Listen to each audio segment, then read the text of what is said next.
Good evening, Vande Mataram, welcome all of you. One who has known the divine love, one who has known the divine love, that is the topic. Actually, we want to know, suppose somebody claims he is the knower, he has the idea regarding the divine loves. So, what is his characteristic? One who has known the divine love, how can we know? Everybody claims, yes, we know divine love. You can't, you should have the parameter to test this condition, this criteria, so that you can be able to know that this man is knowing the divine love, how it is changes, how it works. That is what we will ask the mother.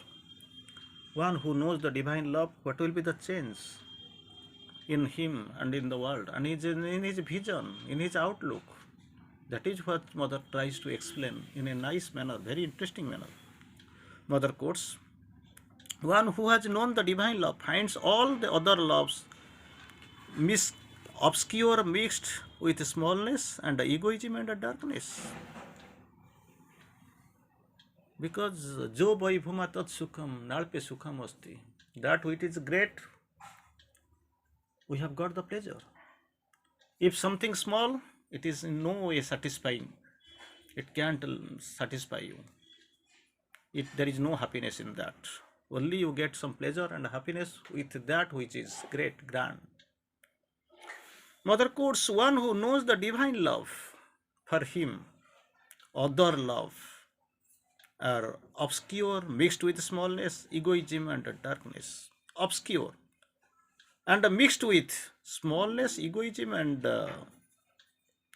darkness. From the very beginning, you will know, no, I don't want to go there because that is mixed, obscure, packed with egoism. It is full of darkness. I don't want to go there because he knows. Knows means not out of egoism he is expressing something, because he knows. He knows the difference between the divine love and the love we see here in this lower hemisphere.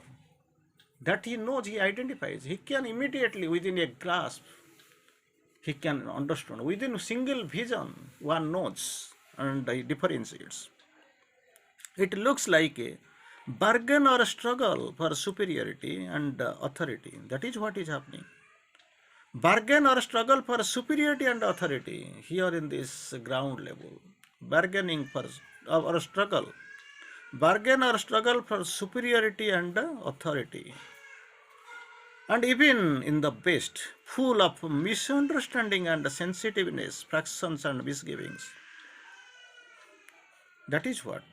But actually, one who is having the knowledge of divine love, who has got the touch of divine love, his insight is totally different. His vision is different.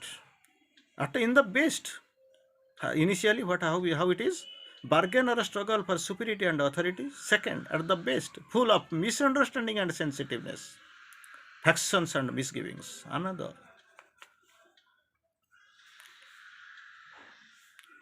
So, moreover, it is well-known fact that you grow into the likeness of him whom you love. Whom you love. Suppose you have got your brand. You know you have got a choice. If this choice is towards the divine love, then you don't have any use. You can't be attracted helpless to others. If you want to be like the divine, love the divine alone. Love him alone. Because nowhere you go. Suppose you love your mother, you are going to your mother. Suppose you love your wife like anything, you go to your wife. That happens. If you want, very interestingly, you grow into the likeness of him whom you love. Like example, suppose you love like the divine, and love him alone. There is no other go. Why unnecessary you will go and be here and there? It is this wonderful state that we wish to realize upon the earth. Wonderful state. This divine love. The state of divine love. State of its infinity. State of its, alchemy. So you have to realize upon earth, it is which will transform the world and make the habit and the habitation worthy of the divine presence. That's what. Ordinarily human love. You see, now itself you are in love. After half an hour, there will be a big quarrel, tussle, and finally you will go for the police station, or you will try to get separated from yourself through divorce. How it is? People are afraid of. Somebody came to my house some 24 hours back with an invitation card I received. Yes, what happened? My son's marriage is on dates of such and such. Okay, we try to celebrate. But and where? How? The lady belongs to? Okay, I don't want to tell you anything because I am attending your class and all. I don't want to confuse you. I don't want to hide anything from your pursuit. But you know this is a love marriage. So what? Marriage though? Is it? It is marriage. Yes. Maybe love marriage, or maybe arranged marriage, or hijacked marriage, or kidnapping marriage, whatever is there. It is marriage, no? Widowed marriage, or what is there anytime? Instantaneous marriage, or spontaneous marriage, demonic, osuric marriage, whatever is there. It is marriage, no? They are happy with each other. Yes, don't try to interfere in that matter. Let them free as they like. So, what you have to do? You can find which will transform the world and make the habitation worthy of the divine presence. That is the characteristic of the divine love. He will be able to manifest himself in the plenitude of perfection only when human beings have made some indispensable progress in their consciousness and their body. This is the difference. He will be able to manifest himself in the plenitude of his perfection. Plenitude of his perfection. Manifest himself in the plenitude of his perfection. When human beings have made some indispensable progress in their consciousness and in their body. He has gone, he has seen, he has felt the change. He can distinguish, he can find the difference between this true and false, human love and other divine love. Divine love versus other all sorts of love. He is able to analyze, authorize. That is what is happening. No effort, therefore, is too arduous, no austerity, too rigorous, if it can illumine, purify, perfect, and transform the physical substance so that it may be no longer conceal the divine. Because divine is light, divine is truth, divine is the force, divine is the ananda. It can't be concealed. No effort, therefore, is too arduous. No austerity, too rigorous, if it can illumine, purify, and perfect and transform the physical substance so as to it may no longer conceal the divine when the divine takes in it the outward form. He was one. He was one, silent one. He became many. He is the many who was the silent one. Multiplicity, one. He wanted to multiply himself. That was his characteristic, supreme characteristic. And he came out. And once he has decided to reveal himself, nothing can conceal it. Nothing can conceal the divine. When the divine takes it in an outward form, for that, marble of love, marble of love will then freely express itself in the world because the divine is there. Divine presence is very much prominent, very much visible in here. Nothing can reveal, conceal.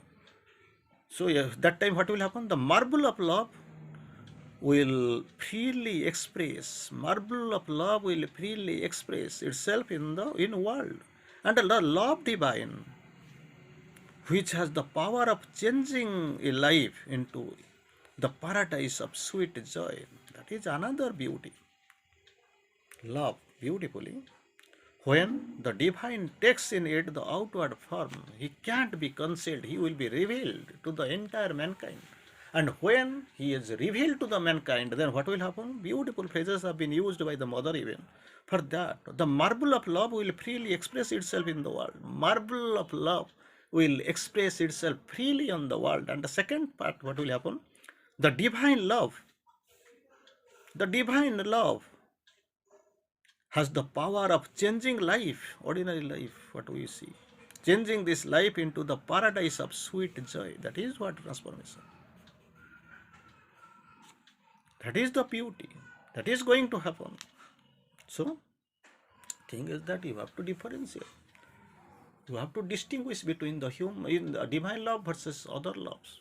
And once you have distinguished, you know, you have seen, you are sure. So nothing can check you, stop you. Your joys, your pleasures, you will await from the divine alone. This joy and the pleasure nobody can give you. Then, because you know the difference between these people living in this ordinary lower hemisphere, their love, their affection, their frustration, their affectation even, everything is precarious, not trustworthy. That time what will happen? Your joys and your pleasure will await from the divine alone.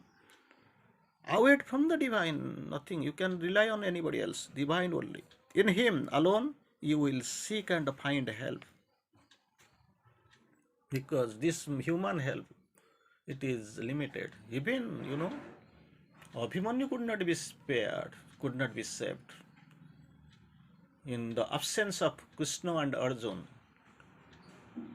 his uncle and father, these four great warriors, Yudhishthir, Bhim, Nakul and Sahadev could not be able to protect him. So divine love, divine can alone protect you. Seek and find the help and the support also. Seek and find the help and support. You will comfort it. He will comfort you. No problem, no suffering, no pain will come. He will comfort you in all the pain, lead you on the path, lift you up in the if you are stumble, and if there is any moments of faintness and exclusion, he will take you in his strong arms of love and wrap you in the soothing sweetness. That is what the divine help, divine solace, divine protection, divine affection.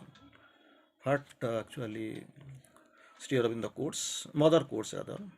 He will comfort you in all your pain. When you are in pain, he will comfort you. Second, lead you in on the path, untrodden path, or maybe you are moving, you don't know, unknown for you. He will lead you in that path. 3, lift you if you stumble. Naturally, we are stumbling. And when we are stumbling, when we stumble, he will lift us up. Number 4, if there is moments of faintness and exertion, we break down. That time actually what he will do? That time he will come to our rescue. And number 5, he will take you in his strong arms of love. Mother has quoted you can recall. Keep sheltered in my arms, they will protect you against everything. You will never falter. Human love fails, falters, disappoints. But not that, unlike the divine love. It will never fail you, never frustrate you. It will give you solace, guide you, take you in the path of the untrodden path you have never trod. If there is stumble, he will lift you up. In your storm, he will take you in the strong arms of love. And finally, number 6, wrap you in his soothing sweetness. Just imagine, this is divine. Never fails, never falters, soothes. Rather soothes, consoles, guides. That is the greatness of the divine love. And one who knows this divine love, he is totally different. Totally different, I will tell you. His attitude, his activity, everything seems to you totally different. Because he knows the divine. He knows the divine love. He knows the divine protection. He has the reliance upon the divine. He has the unshakable faith, if it is there. And this unmixed desire, if it is there, you have got the strong aspiration. Naturally, divine will come to your rescue. Not only come to your rescue, comfort you in your pain, lead you on the path, lift you up in stumble, When faintness and exertion you find, He will be there with you. He will take you in the strong arms of love and wrap you in His soothing sweetness. That is the divine love.